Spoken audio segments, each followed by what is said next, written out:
as my computer spins out, is kind of like the world spinning out amongst us. Hello, hello, and greetings, my friends. It feels good. It feels like going home when I come to be with you all on this page. And I'm going to take just a minute, perhaps. Let's see here.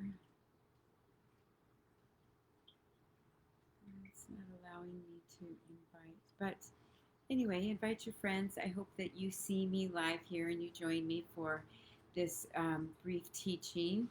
And go ahead and drop an emoji or a hello, or where you're tuning in from when you come online, because then that allows other women to see this, and so they can also join too.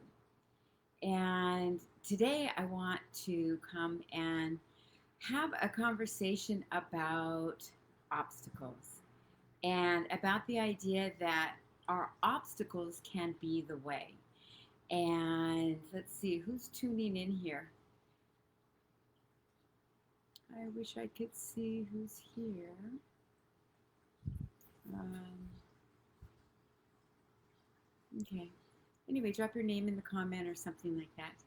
But before we start, I just want to settle in.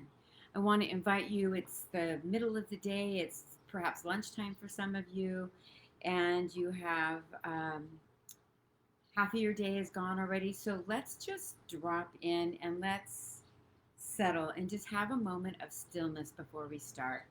And I like to do this because then you can get present with yourself and leave other things behind and just be here in the moment.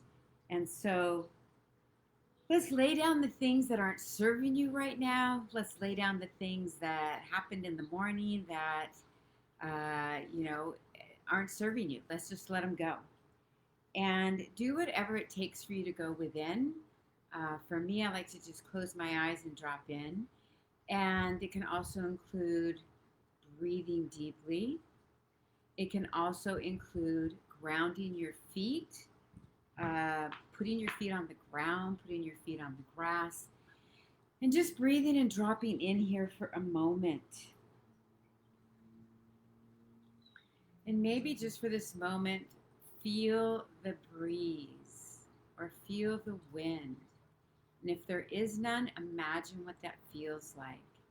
It could be a stronger wind that's blowing your hair. It could be a gentle breeze calming your spirit. It could be a deep breath in and out, just getting present and noticing your breath, noticing that it's life force for you. Welcome any sounds. I hear the fountain behind me of water just kind of moving along softly. Maybe you hear birds chirping. Let's just tune into our senses for a moment and listen and feel the presence of the moment. Okay, so thanks for doing that with me. And last night I was listening to my teachers in A Course in Miracles, and I had this aha, and it was like, Shelley, go talk about obstacles. Go talk about how obstacles are the way, because I feel that with my experience they are, and I think it could be something that could be really valuable for you where you're at in your life. And yesterday I had another turning point and an aha regarding an obstacle that's been in my life. And I thought, oh, hey, Tiffany, hi. I thought, there's always a different way, right? They say there's always, 10 ways to skin a cat. There's always 10 ways to eat the frog. There's always a lot of different ways to do things. And when we look at things differently, then we have a different experience, right? And obstacles we all have in our lives. And the way that we handle them is almost more important than the obstacle that we're confronted with, right? Because our mind wants to go in two places. Well, perhaps. If you're tuned in and tapped into spirit, that's one place where your mind can go. And you can ask for guidance in that place. And then the other place is what I call the psychological edge, where we are thinking with our intellect and trying to plan and force and make things happen. And then the other side of the coin is going into our divinity, going within, and asking for guidance there. And so there's two ways that we can move forward in our lives. And the obstacles, when we look at things differently, then the things we look at change, right? When we when we change the way that we look at things, the things that we look at change. And so what if you were to look at your obstacles in a way that you ask yourself this question: how do I feel about this obstacle? How does it make me feel? And get in touch with those emotions about how it makes you feel. For example, if you're having an experience at work and it's with your boss and it just feels edgy and it doesn't feel good, and you feel like you're getting beaten up and that you're not being perhaps respected, or that you're not being appreciated, or that there's really high expectations, that you feel like you're just constantly chasing your tail, and that doesn't feel good, right? So what if you were to be with those feelings about what it felt like, and actually go in and see where you feel it in your body? And when we do that, we can have an awareness not only of what we're feeling emotionally, but also what we're feeling physically, so that we can move through it. Because we don't want to hold on to that, because that's what causes dis-ease. So we can feel it perhaps in our heart or in our gut, and then feel those feelings and process them and ask yourself, how can I look at this differently? Because here's the thing: when we perhaps, it's totally human and a common reaction to say, oh my God, that boss, they just drive me nuts. They're a pain in my ass. They don't appreciate me. I don't get paid enough, and just go on a rant down that road. Or you can say, I just want to tell them how I feel. And you have to ask yourself, is that going to serve you? Well, perhaps it can, if you can do that in love. After you get in touch with that obstacle that seems to be blocking you from actually feeling good, being happy, having a great day, feeling like, you're on purpose. And so when we choose to take a look at things differently, then things can change. And what we do have control over is our own emotions, our own feelings, and we have control over our own thoughts. We can't change our boss's feeling. We can't change our spouse's or our significant other's feelings. We can't change the way our children feel. And so what we can change is how we feel and how we see things. And so if you practice this exercise and ask yourself, how am I feeling about this obstacle right now?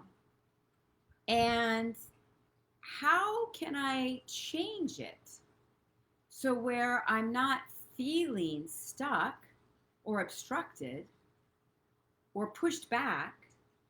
How can I look at this differently to find out how I can go around it, how I can go over it? Perhaps I can climb under it. You look at an animal, for example. This thought just comes up about a dog.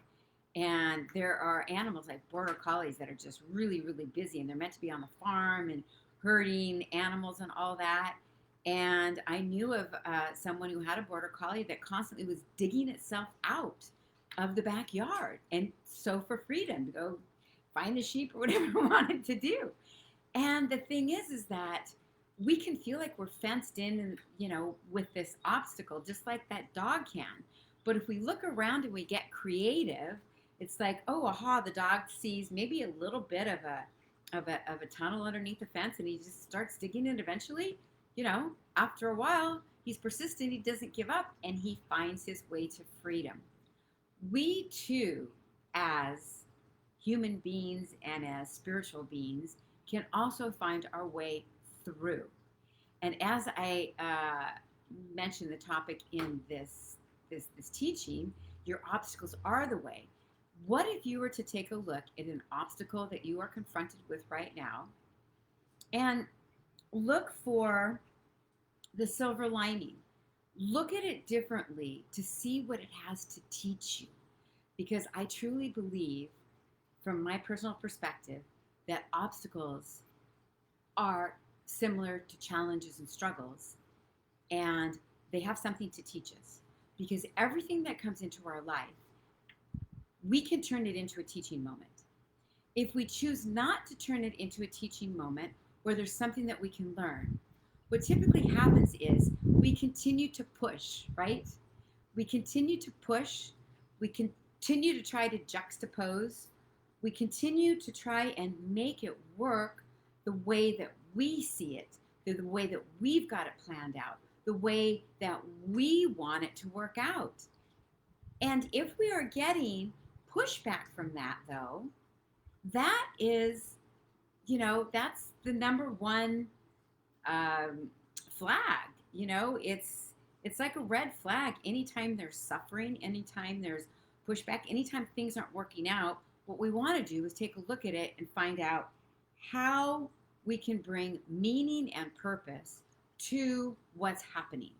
And I'll give you an example. So many of you know that I've been coping with um, physical challenges in my body. So I can't do many things that I used to do, simply from opening up a water bottle to actually working out, lifting weights, running, and things like that. So I've had to take a look at my circumstances, and initially, we can step in and there can be resistance. It's like, there's no way. I'm just going to continue to do what I wanted to do, and then you can try and you can do further damage, or you can just say, I'm not going to do anything, and that's also an option too, and that's perfectly okay. And actually, that's what I did in the beginning. It's like, oh my God, my body doesn't feel like doing anything, so I'm not going to do anything. Mentally is where my challenge went then. It was no longer part of my physical challenge. It became a mental challenge because I knew I couldn't do it physically. And then I had to decide how I wanted to handle this mentally. And I could either fight it, I could embrace it and be with it, I could process it, I could take a look at what's there for me to learn. And it's like, so you can do that too. You can learn that perhaps this is a time for you to just pause. Perhaps this is a time for you to find a different way to do something. Perhaps this is a time for you to learn something new. And yesterday, when I got up in the morning, I thought, wouldn't it be wonderful to do yoga? And I have some limitations about being able to do yoga. And so I thought, you know what? I've always wanted to learn Tai Chi and Qigong. So I Googled that, and I actually followed a YouTube video on beginner Qigong, and it was a beautiful thing. And that my body could do. So perhaps there's something else that you can do where an obstacle is impeding your ability to be creative, is impeding your ability to feel like you're in flow with your life, is impeding, your desires of what you want to do and how you want to move forward. Perhaps this is the time to ask yourself, what is another way to look at this, and how else can I accomplish this and do this? And I'll bet that you will find a way. That you will find a way, and as you work beyond your obstacles, you'll find that there are ahas along the path. There's ahas along the path that will light the way that you might never have been able to experience and grow from if that obstacle hadn't been there. And, COVID is another experience. I mean, we all know maybe we don't all know, but many of us know what's going on in the world. And many of us don't like it. And for all of us, it's really hard. And there's a lot of anxiety, there's a lot of depression, there's a lot of what do I do with my life right now? And it's so important. This is a perfect example as looking at it as an obstacle and knowing that you have the power of your own thoughts, your emotions, and your feelings, and you are a co creator of your own life, and that you can create something different. That as long as you can still speak and think, then you can create something new for yourself. And many people have walked away from part one of COVID saying, that's the best thing that could have ever happened to me. They had experiences that really changed them for good, changed their life, changed their future. Many people gained weight, lost weight, got closer to their significant other, started filing for a divorce, realizing that their life wasn't working out, created new relationships, let go of ones that didn't feel good or serve themselves anymore, started writing, changed jobs, opened up a whole new opportunity for career. See, we could look at COVID as an obstacle and then look at all the benefits and blessings that come from it. And what if you looked at the obstacles in your life, whatever they are, the things that are not working in your life? They could be really simple things like your diet, however, that could be complex for you, or it could be the way you're serving others, or feeling like you have to say yes to everything in your life and you're forgetting about serving yourself and not taking care of yourself. And perhaps your lifestyle is your obstacle. And there's things that you want to overcome because you want to change your lifestyle, because you want to feel happy, you want to feel fulfilled, you want to feel like you have control over your life, and you feel like you're totally out of control. And part of that feeling can be coming from external environment, right? So we want to have meaning and purpose in our life because it's critically important for our mental health and our emotional health, right? And to help offset anxiety, to help offset depression. We must have meaning and purpose in our life. And if you don't know what it is, then just sit with it. You can sit with it and ask yourself, and you can ask Spirit, where can I get meaning from my life? And oftentimes it's from serving, but it has to be serving in the right way where you're not sacrificing at the same time. And purpose, what is my purpose? And one of my most beautiful prayers that I want to share with you right now comes from A Course in Miracles, and it asks ourselves questions. Where am I supposed to go? What am I supposed to do? Who am I supposed to speak to? And what am I supposed to say? And this brings us into the present moment for our day to put us on purpose. It doesn't have to be 6 months out, 5 years out. Oh my God, I don't know my purpose. Your purpose is in the moment right now, and exactly whatever it is that you're doing is your purpose. And the thing is that we can change that though. So if you don't feel like you have meaning and purpose, it's a great idea to ask yourself those questions and know that you do have purpose because you're here on earth, you're still breathing. The divine and the universe and God all in one has your back and wants to support you and lift you up in whatever it is that's most important for you to be doing. And belief influences our biology. And the reason I bring that up is because belief influences everything that we do. What we believe is where our energy goes, and where our energy goes is where our habits and our lifestyle flows, right? And so if we have beliefs that are holding us back, then we're going to get stuck, and it's going to get stuck in the biology. Our cells can tell. And going back to healing for a minute, we hold a lot of trauma, a lot of wounding. That's how and why we get triggered, from family members, from our significant other or whatever. When we're feeling triggered, we're holding on to something that is beckoning for our attention to process.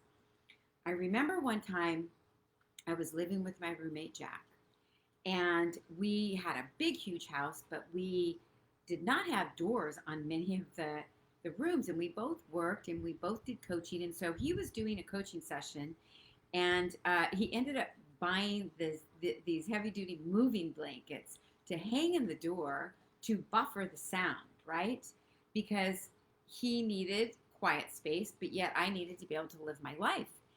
And I remember after he got out of one session, and we had this conversation after this had been going on for a while. And I said, Jack, I just really feel like I have to tiptoe around and not make any noise and just kind of, you know, leave the house so that I'm not disturbing you. And he goes, Shelley, if you're disturbing me, I'll let you know. And that's not coming from me. That's coming from your own trauma. And perhaps that's something that you want to take a look at. And I thought that was really interesting because, number one, Jack did tell me, hey, you're chopping too loud out there in the kitchen. And so I go, oh, okay. I'd come in with groceries and not know that he's coaching. And then he would let me know. But there was this trauma that I had grown up with about being too loud, walking too loud, making too much noise. And that trauma lived in my body. And so I was reliving that, thinking that, I had to be a certain way to be able to be quiet for Jack. And in reality, that stuff didn't belong to him. That was such a huge aha for me. And so the reason I share this story is because it's just, sorry, there's a fly flying around. It's a perfect example of how trauma lives in our cells, and we need to process it out. And, through breath work and maybe through some counseling, through some therapy, through some coaching. And once I did that, it was like, that wasn't in me anymore. It was such a beautiful experience. So I didn't have that trauma in me where I felt like I had to, walk on eggshells, that I was disturbing someone. It was only in my mind. So again, here's where our thoughts, our beliefs influence our biology, right? And so I would like to end this session with reading you something from A Course in Miracles. And it is lesson 242. And it says, the lesson is, this day is God's. It's my gift to him. I will not lead my life alone today. I do not understand the world, especially in today's world. And so to try to lead my life alone must be but foolishness. But there is one who knows all that is best for me. And he is glad to make no choices for me, but the ones that lead to God. I give this day to him, for I would not delay my coming home, and it is he who knows the way to God. And so we give today to you. We come with wholly open minds. We do not ask for anything that we may think we want. Give us what you would have received by us. You know all our desires and our wants, and you will give us everything we need in helping us to find the way to you. And the way to you is about spirit. It's about the divine. Whatever it is for you, the higher power, the goddess within you, Buddha, whatever it is, you are a divine being. You are a divine spirit. God lives within you, and you are a co-creator of your life. And so when we ask for guidance, which was what we learned about last month in A Course in Miracles and studied it, it's about, how do I tap into divine guidance? How do I make big decisions with guidance? And coming back around to the topic of today about your obstacles or the way, I invite you to look into and ask for divine guidance. Even if you've never done that before, even if you don't know what it looks like, even if you don't know what experience is like, you're a divine being, the guidance is there. All it requires is a little bit of silence and solitude. And ask for divine guidance, and it will come. And it may not come in the moment. It may come as what I call an omen. It may come through something that you read in a book. It may come through a conversation that you have with a friend. You may openly ask advice from someone, knowing that that is always their perception and always what they think, and perhaps it may or may not serve you.